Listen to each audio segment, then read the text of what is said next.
سے کہ اگر مسئلہ حل نہیں ہوا تو یہ ایک سوسائڈل مشن کی طرف جو ہے مودی کی جو رجیم ہے اس کو لے کے جا رہی ہے. اور ہم نے ابھی جو حال ہی میں مڈل ایسٹ میں دیکھا ہے 7 اکتوبر کو جو حال وہاں پہ غازہ کے اندر کیا جا رہا ہے, جو کشمیریوں کے ساتھ 5 اگست کے بعد باقاعدہ ایک سسٹمیٹک جینوسائڈ کیا جا رہا ہے, وار کرائمز کیے جا رہے ہیں, اور جو ورلڈ باڈیز ہیں سو کالڈ جو انٹرنیشنل ہیومن رائٹس کی آرگنائزیشنز یا جو ٹھیکیدار ہیں امن کے, ان کی طرف سے کوئی پریکٹیکل سٹیپ سامنے نہیں آئے. کنڈیمنیشنز آئی ہیں, رپورٹس آئی ہیں, مگر آج تک کوئی ان کو اکاؤنٹیبل نہیں کیا گیا, ان اپریسرز کو, ان آکوپیشنل فورسز کو. اور ابھی جو ہم لوگوں کے پاس 2 ایگزامپلس کانٹراسٹ کرنے کے ہیں. ایک تو یہ ہے کہ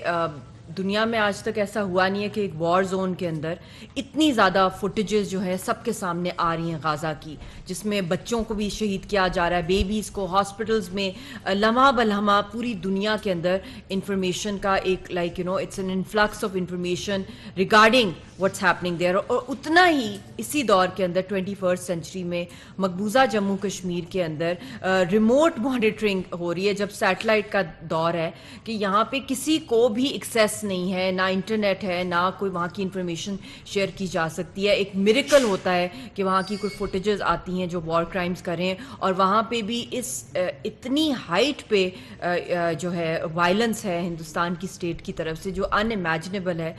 وہاں پہ بھی کیمیکل ویپنز یوز کیے جا رہے ہیں, فاسفورس شیلز یوز کی جا رہی ہیں, پیلٹس یوز کیے جا رہے ہیں, ہاسپٹلس کو ٹارگٹ کیا جاتا ہے وہاں پہ, یہاں تک کہ ایمبولینسز کو بھی نہیں چھوڑا جاتا جس کے اندر انجرڈ پروٹیسٹرز آتے ہیں. جو ڈرائیورز ہوتے ہیں ایمبولینسز کو ان کو مار دیا جاتا ہے, ڈاکٹرز کے اوپر پیلٹس جو ہیں وہ شاور کر دیے جاتے ہیں. اور جب 5 اگست ہوا اس کے بعد کرونا آ گیا تو دنیا کا فوکس ایک اور جگہ پہ چلا گیا, اور تب انہوں نے وہ تباہی مچائی مقبوضہ جموں کشمیر میں ہماری لیڈرشپ کے ساتھ جو کچھ کیا. تو اب جو اس وقت جو ٹائم آ گیا ہے, ہم لوگوں کو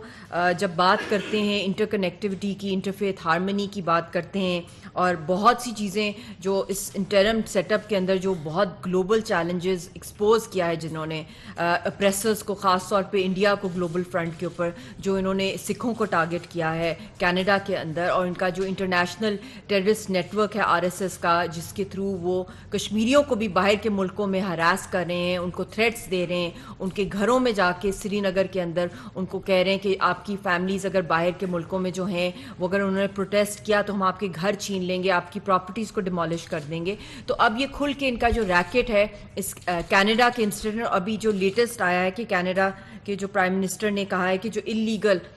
ایکشن لیا ہے انڈیا نے, جو ان کے 40 کینیڈین ڈپلومیٹس ہیں ان کو انہوں نے ان کی ریووک کر دی ہے ان کا ڈپلومیٹک امیونٹی, جو کہ دنیا میں کہیں بھی آپ کر نہیں سکتے یونیلیٹرلی, اور it falls under international law. تو ایک کمپلیٹ ایک جنگل لا ہے وہاں پہ بھی. اور اسرائیل بھی جب یونائٹڈ نیشنز میں بھی گئے ہیں, جب وہاں پہ بھی انہوں نے پیپر پھاڑ دیا ہے جو وائلیشنز پیلسٹائن کے حوالے سے جو بتائی گئی ہیں. تو جب اس طرح کی ڈسٹربنسز دنیا کے اندر آ رہی ہیں تو we are in world war 3, اور ابھی تو چند مہینوں کے اندر الیکشن کیمپین مودی کی فل فلیج شروع ہو جانی ہے. اس کے اندر بھی پتہ نہیں اس نے کون سا وار سٹنٹ کرنا ہے کہ جو یہ 7 اکتوبر کو غازہ کے اندر ہوا ہے, پتہ نہیں اس سے بھی بڑا اس کا پلان ہے کشمیریوں کے ساتھ, تو ہو بھی رہا ہے, اور اس سے بھی زیادہ مزید کرنے کی ہے. تو اب ہم لوگوں کو اس کے اوپر یہ صرف کشمیریوں اور پیلسٹینینز کا مسئلہ نہیں ہے, یہ پورے گلوبلی اس کی جو آگ جو ہے جو پھیل رہی ہے, جو انسرٹنٹی ہے, اور جو اس کو کوئی بھی اس کا کوئی سٹیک ہولڈر سامنے نہیں آ رہا ہے کہ اس کو روکا جائے. پارٹیز میں ڈیوائیڈ ہو گئے, اور گلوبلی پبلک بھی جو ہے وہ شور مچا رہی ہے. ایمبیسیز پہ اٹیک کیا جا رہا ہے, اسرائیل کی ایمبیسی پہ,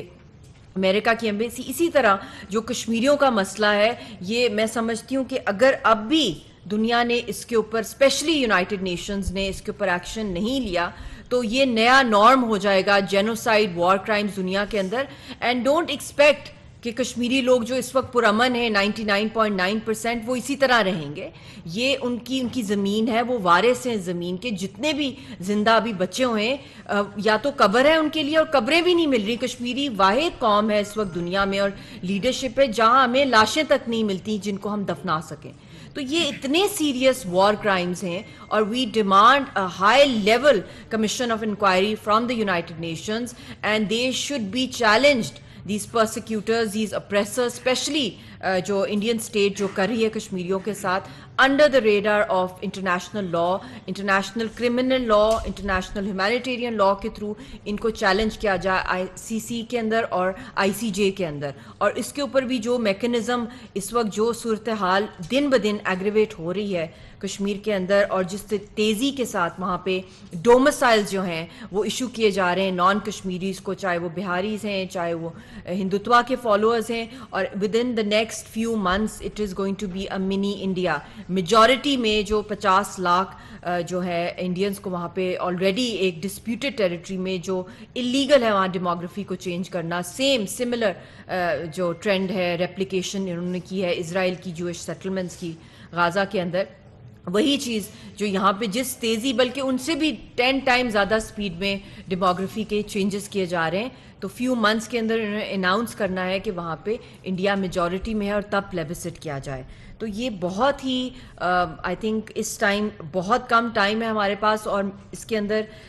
ہماری جو حریت کی قیادت ہے ان کی بھی جانوں کو خطرہ ہے. خاص طور پہ میرے جو ہسبینڈ ہیں محمد یاسین ملک صاحب، ان کو بھی تہاڑ کی ڈیتھ سیل میں رکھا ہوا ہے. واحد ایک انوکھا کیس ہے جس کے اندر ایک انسان کا نہ کوئی لائر ہے، نہ پیش کیا جاتا ہے، یونیلیٹرل ڈیسیجنز کیے جاتے ہیں اور ان کو پھانسی گھاٹ پہ چڑھایا جا رہا ہے، اور اگلی ان کی hearing first week of December کے اندر ہے. اسی طرح جو دوسری قیادت ہے آسیہ اندرابی صاحبہ، وہ بھی ان کی طبیعت بھی بہت خراب ہے اور ان کو بھی تہاڑ کے اندر رکھا ہوا ہے. شبیر شاہ صاحب کو، اور وہاں پہ ہم لوگوں نے ابھی جو پیلسٹائن کے حوالے سے بھی جو لیٹسٹ کشمیر کے اندر پروٹیسٹ ہو رہی تھیں تو اس کو بھی انہوں نے اور بھی زیادہ ڈبل ٹرپل کرفیوز کر دیں. تو اس وقت the Palestinian and the Kashmiri movements, دنیا کا جو بھی ورلڈ آرڈر ہے جو بریک ہو رہا ہے، اٹ از بیکاز کہ ان مسئلوں کو ٹیبل پہ سیٹل نہیں کیا گیا. اور یہ سمجھنا کہ یہ مڈل ایسٹ تک رہے گا یا ساؤتھ ایشیا تک رہے گا، no not at all, it is a mistake. وہاں سے حزب اللہ، وہاں سے حماس، اور یہاں پہ بھی جس طریقے کی جو آگ جو ابل رہی ہے کشمیری قوم کے اندر، یہ تو بہت ہی ایک ہم پوری کی پوری دنیا کو اتنی ڈسٹرکشن کی طرف لے کے جا رہے ہیں. حالانکہ خود ہمیشہ سے کشمیری قوم نے امن کی بات کی، پرامن حل کی بات کی، ایک سیاسی حل کی، حق خود ارادیت کی بات کی، اور سلوشنز تو پڑی ہیں یونائٹڈ نیشنز کے پاس. یہ ان کا فیلئر ہے کہ دنیا اس وقت اس نہج پہ پہنچ گئی ہے کہ کہیں بھی آپ دنیا میں چلے جائیں تو آپ کو پتہ نہیں ہے کہ اگلے مومنٹ کیا ہو جائے گا آپ کے ساتھ. وار آن ٹیرر جب آئی تو اس وقت سب سے پہلے کشمیری قوم نے اس کو اون کیا اور اپنی پوری کی پوری جو تحریک تھی اس کو پورا کرا، مکمل طور پہ اس کو پرامن سیاسی اور ڈیموکریٹک پیسفل ریزسٹنس کی طرف کیا. حالانکہ کتنی دفعہ ان کو چیلنج کیا ہندوستان نے، کتنی دفعہ ٹارچر کیا گیا، ہائیسٹ آکوپیشنل فورسز ہیں وہاں کی. تو اس لیے یہ بہت ہی خوفناک صورتحال ہے جہاں ہماری پوری تحریک کو لیڈر لیس کیا جا رہا ہے، ہماری آواز کو دبایا جا رہا ہے اور جینوسائیڈ اور وار کرائمز کیے جا رہے ہیں. بہت بہت شکریہ.